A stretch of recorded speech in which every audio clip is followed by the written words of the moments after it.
And some of you might be able to remember that last week we took a lesson from the book of Proverbs, and I titled that lesson, The Call of Wisdom. And I said that maybe it would be one lesson, maybe it'd be two, maybe it'd be five. I now think that if I did a complete series on the book of Proverbs, it could take longer than you live. And we're probably not going to do that, but we will take a few lessons. They're not easy lessons to put together. But I hope you can remember that there is a tension. There is a tension in the book of Proverbs between this call of wisdom and the call of foolishness. And the call of wisdom is a call that allows us to be called into a more productive life, what you and I might call the blessed life. We might call it a good life. But the call of foolishness is always pulling us another direction. And it's calling us to what you might call an unproductive life, a life where problems become exaggerated in your life and where destruction is always the end.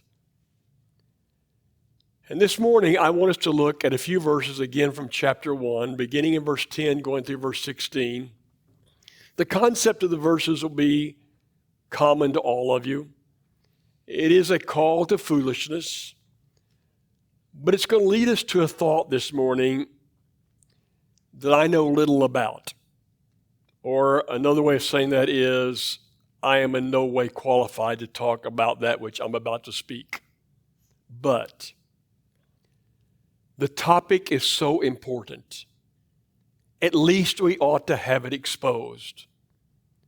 And though it may not apply directly to you, it will apply to the younger people. And for those of us who are old, it will apply to our grandchildren and way beyond that. Again, I know not all of which I speak. I just think it needs to be exposed. And I'm so convicted on that thought that I wish that people all over the world today could hear what we're going to talk about. Not that it'll be done well, just the concept of it. So with that introduction, I want you to begin in verse 10, go through verse 16. We'll move very quickly through the reading of this, and you can see what Solomon is saying and the way he says it. So look with me at verse 10. My son. Now, most people think that it's like Solomon is writing this as a father would write to a son. My son, if sinful men entice you, do not give in to them. If they say, come along with us, let us lie in wait for innocent blood. Let us ambush some harmless soul. Let's swallow them alive, like the grave, and whole, like those who have gone down in the pit. We will get all sorts of valuable things. We'll fill our houses with plunder. We'll cast lots with us, and we will share in the loot. My son, do not go along with them. Don't set foot on their paths, for their feet rush to evil or into evil, and they are swift to innocent blood, to shed blood. Has every parent given that warning to their children? Has every parent said, be careful? Because the call of foolishness is calling you into things where you ought not to go. And if you read that very carefully, what you're going to find is three things that the call is always trying to do to you. Look at these three things. It's going to say that evil becomes normal. That's something that's happening always in society. There are those voices that are foolish voices that are trying to say to you, evil is normal. They'll even reach so far as to say that evil is good. There are voices everywhere that are saying evil is good. And they will say that this evil yields profit, either for you or for a group. Now, make sure you understand those three concepts.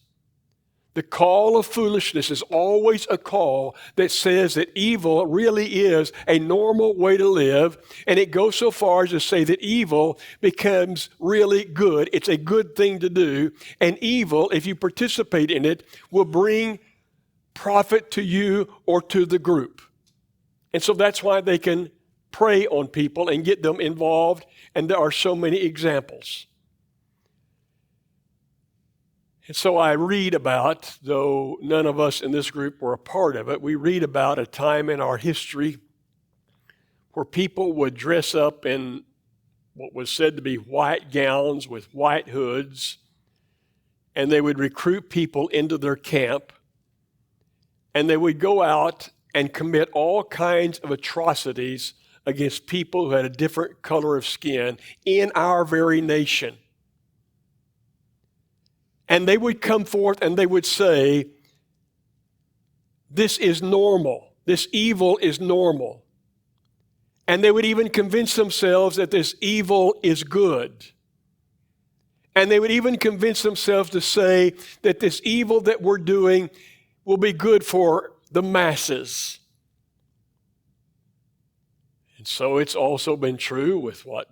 Drug cartels.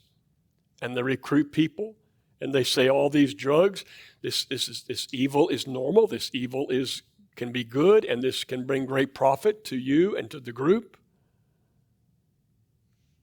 And there's all kinds of gang mentality around all kinds of things like that.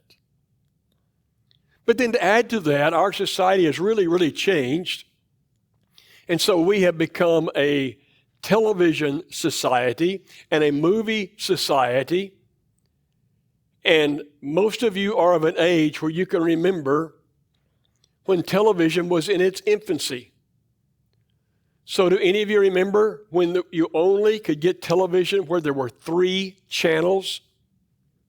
There were only 3 channels available. And on those 3 channels, it was always family programming. It would be old westerns, or it would be Father Knows Best, or My 3 Sons, or the Donna Reed Show. I know some of you have no idea what I'm talking about. Or the Lawrence Welk Show. But over time, it all changes. And what you would see on the movie screens would all change. And there would become more and more sexual content. And the language would become more and more corrupt. And so that this kind of content, this kind of language, was something where evil was becoming normal, and evil was even becoming good, and evil was bringing some type of profit. And it was good for the masses. Radio did the same thing. Music industry did the same thing. You can stretch back far enough that the songs were what you and I would use the word wholesome. They were just good songs about life. But over a time, the songs became more and more laced with sexual content. And the language sometimes began to be worse in the songs. And then we graduated to the rapper phase, and though I never listened to it, I am told that the rapper phase will include all kinds of lyrics or statements that are crude in language. And they incite in the person's mind all kinds of violence and ill thoughts. And so you have all those things taking place. And all the while they're trying to convince a great portion of our society that evil really is a normal, okay thing, and that evil really can be good, and it can be profitable for you and for the group. Everybody understand that? It's kind of everywhere. But here's the part of which I know little, and I'm not involved in it, but I'm highly aware of it. I'm just going to call it the internet. Now, probably almost every household here has the internet with a few exceptions. And the internet has become an extremely valuable tool. I don't know how many times Susan and I will be together in the house and we will wonder about a certain person's age, or we see somebody on television, we wonder a little bit about their background, and Susan will say, Alexa, how old is so-and-so? It'll come on and said, hello, Ken, or hello, Susie. Their age is this. Alexa, when did Joel McCrea die? You know who Joel McCrea is, an old Western actor. It'll come back and give the information. I use it all the time. I looked up some coach yesterday. I looked up for the Oregon University team. I said, who's the biggest donor to Oregon University team? The co-founder of Nike, given almost $1 billion to that school, I found by way of the internet. Wonderful, wonderful tool. But then you add to that tool things that come along like social media. And there are all kinds of social media platforms. And there are some parts of that are good. You find a lot of good things there and good information. You reconnect with people that you haven't known for a long time. And I've told you before, I'm on one type of social media called LinkedIn. I got a note from a person in Houston this week on LinkedIn. It was a special note. I copied the note because it was so encouraging and so special. But I also know that social media has groups where you can gain followers. And there are things said in anonymity. In other words, you don't have to put your name to it exactly. And they are vile, and they're insightful, and they're corrupt. And they have this tendency to make evil look normal, and evil to even appear as though it is good. And by saying these things and doing these things, they believe they're helping the world. Burke could stand here and take us for an hour on social media and tell us all that he sees on social media. I actually called Rob this week. And I said, Rob, tell me about it. Tell me what you see. You're on it a lot. Tell me what you see. He told me a lot. So I moved to this thing called gaming. And there are some games that are good. I notice when we have all of our family together here in Cordell and our grandchildren here, the four of them will be playing a game across the room with each other. Each one will be on their phone, and they're just laughing and they're talking, and it seems to be a harmless game.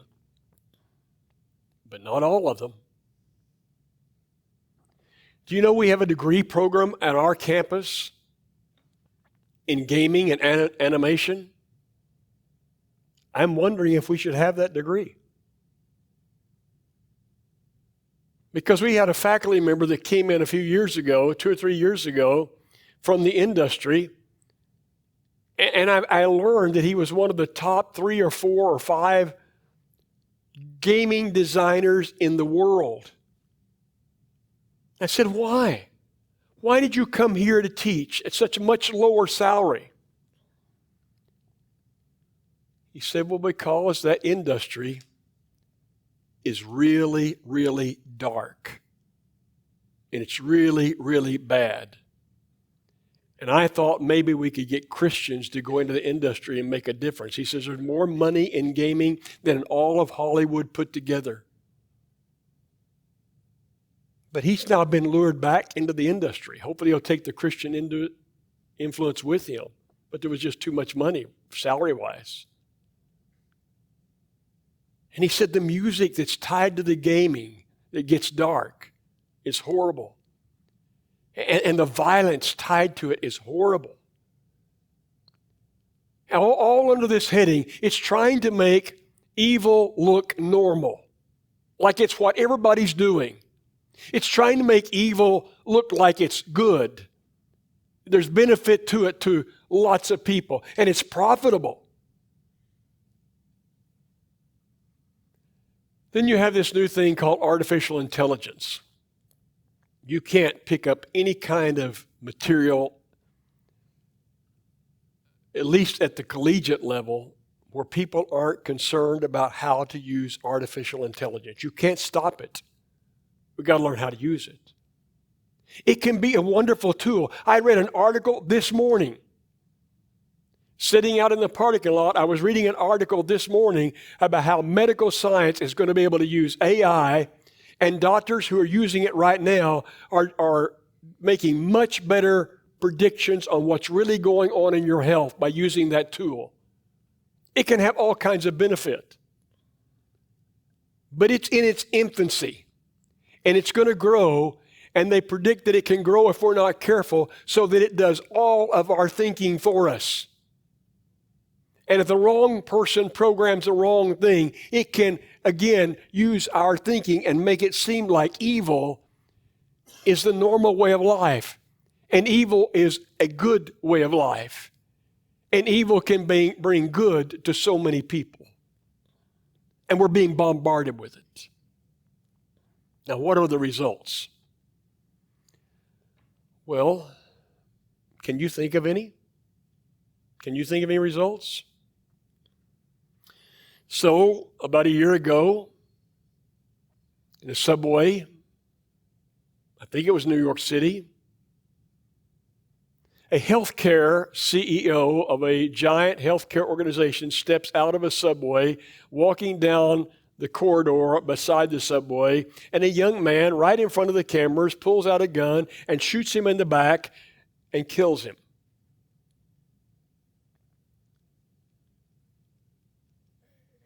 He obviously was thinking that this kind of action was normal. He'd obviously been convinced that what he was doing was good, and it was going to bring profit to the masses. Because he had been convinced that the healthcare industry is evil, and he was going to stand up and do something against this evil. And you know what? Social media erupted, saying that what he did was such a wonderful act, and what he did was so good. And I could hardly believe when I was reading those articles about what people were saying. How can you say that? How can you say that that kind of evil is normal, or that kind of evil is good? Or do you really think that's going to change healthcare because you killed a CEO?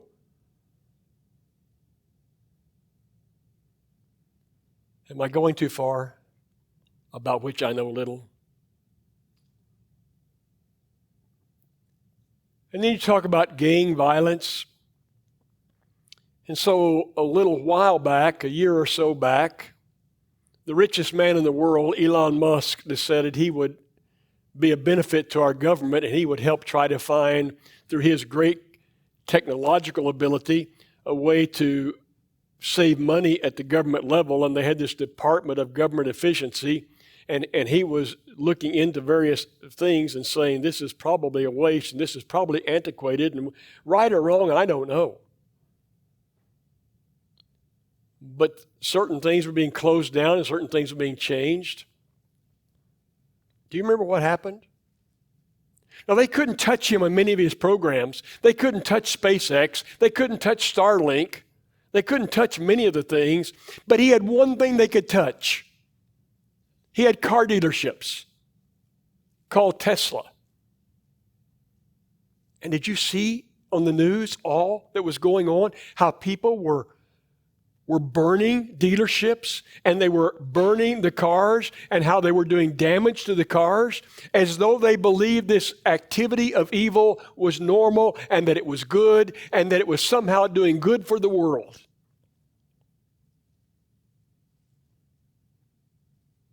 And I'm not trying to tell you to be a fan of Elon Musk or not. That's none of my business. That would be wrong. I'm just saying that's the way the world operates. When you listen to the internet and you listen to social media and then you listen to the news. You listen to the news. And there was a time when I was young that the news was the most trusted place you could go. And so you had these news figures. I can still remember one's name, Walter Cronkite. All of America trusted him. But now, listen, and you never know if what you're hearing is the truth or whether they're trying to tell you evil is normal and evil is good and evil will bring profit. And just a little while ago on September the 10th, a person named Charlie Kirk was killed. I knew of Charlie Kirk. I knew nothing about Charlie Kirk. I've since learned that he was one of the most vocal proclaimers of faith in Jesus Christ that the young generation had. I didn't know that our grandchildren listened to him. One grandson listened to him every single day. I didn't know that. He was one of the avid proclaimers of family values. But he was also a proclaimer of patriotism. And some people viewed that in a way that they called him really ugly names. Now, I'm not defending him.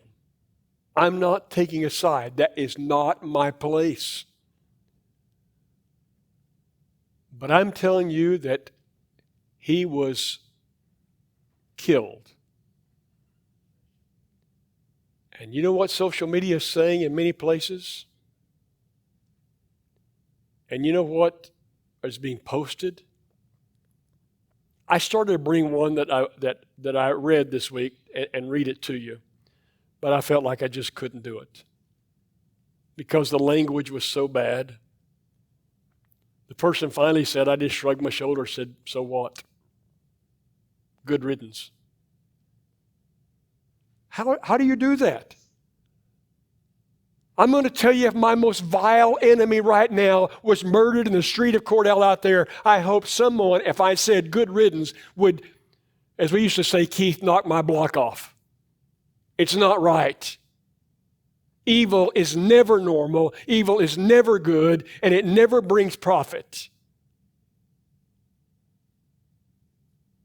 And yet it's happening everywhere. Can I tell you it never works? Can I read two more verses out of this? Read what Solomon said all those years ago to what seems to be a young man or maybe his son. Listen to these two verses, still in chapter 1. These men lie in wait for their own blood. For their own blood. They think they're destroying somebody. They're destroying themselves. They ambush only themselves.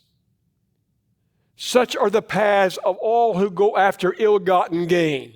Such are the paths of everyone who calls evil normal and evil good and think they're going to gain from it. They're going to destroy themselves.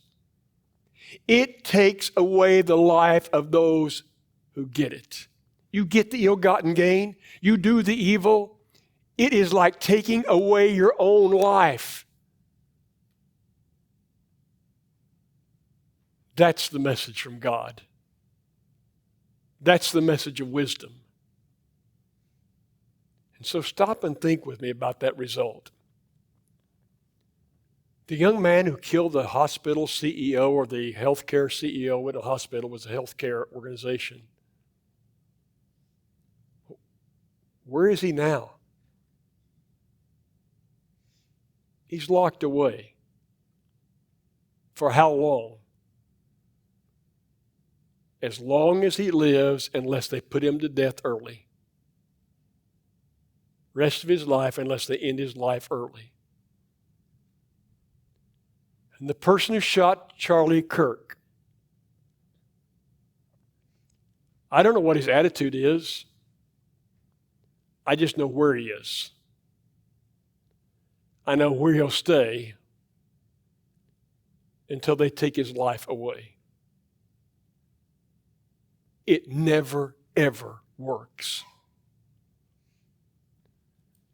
So I have two things I want to say to you this morning. The first is not on the screen, but I'm going to tell all of you, you be careful how much time you spend on the internet, surfing as they call it, reading all this stuff. And if you have grandchildren, you tell your grandchildren, you be really careful what you look to. We used to say that about television, didn't we? There was a time people would stand up and say about television. We passed that by a long time ago. And you know what? It's not just for children. Because there are a lot of older people now who've lost desire to do anything else. You know where they sit? In front of a computer. And they read, and they can get involved in some reading of some things that will not be a benefit. So you've got to be careful. But here's the one piece of advice I think is better than all other. If you'll just stay with Jesus, and I know coming to these assemblies is getting less and less popular. Except for young people. Except for young people. Do you know that tonight, that this very night at Bricktown in Oklahoma City, they're expecting 25,000 college students from OU and OSU and from OC and from Southern Nazarene and from every university you can find around there, from University of Central Oklahoma. They're expecting 25,000 college students in a worship night.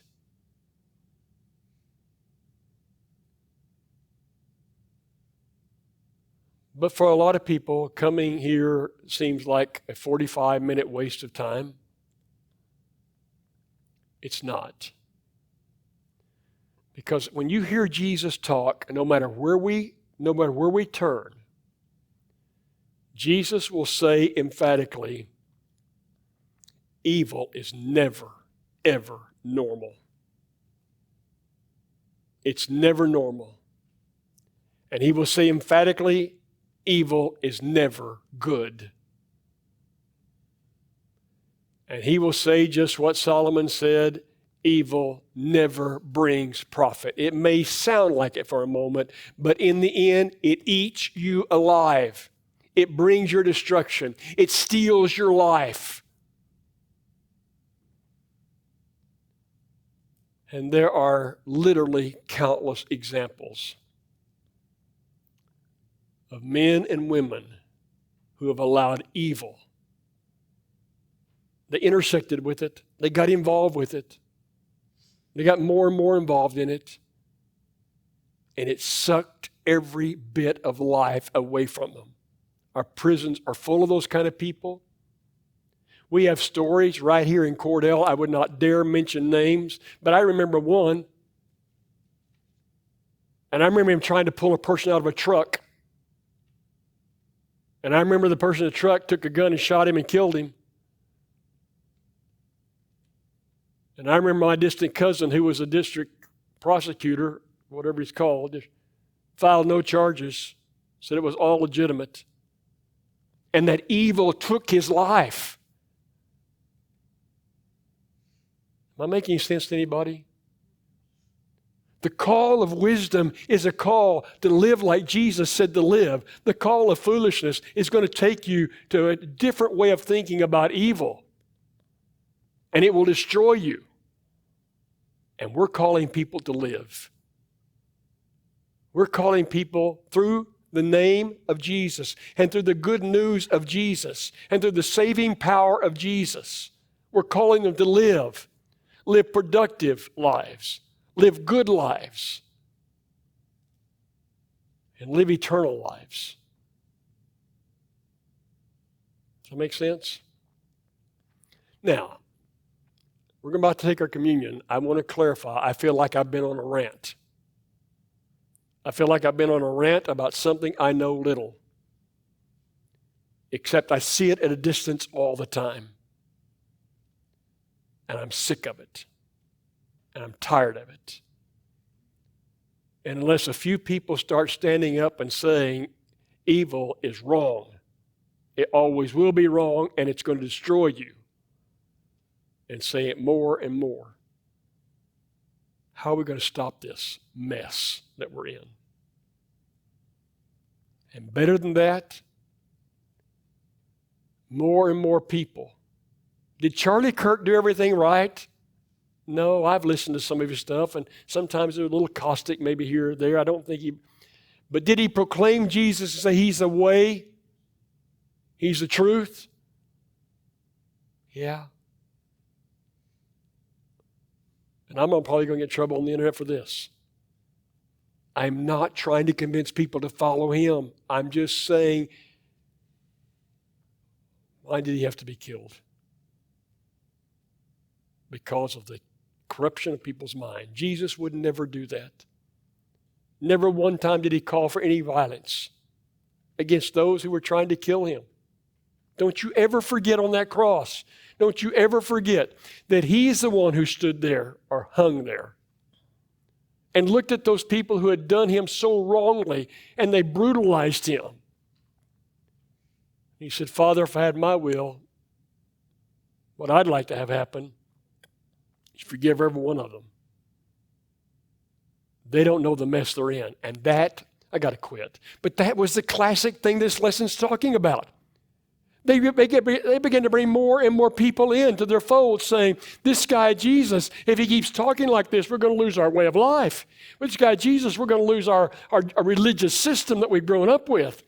Our moms and dads' life with God is in vain because everything's changing. You've got to join us. We've got to kill him. That's the only way we can straighten out the world if we kill Jesus.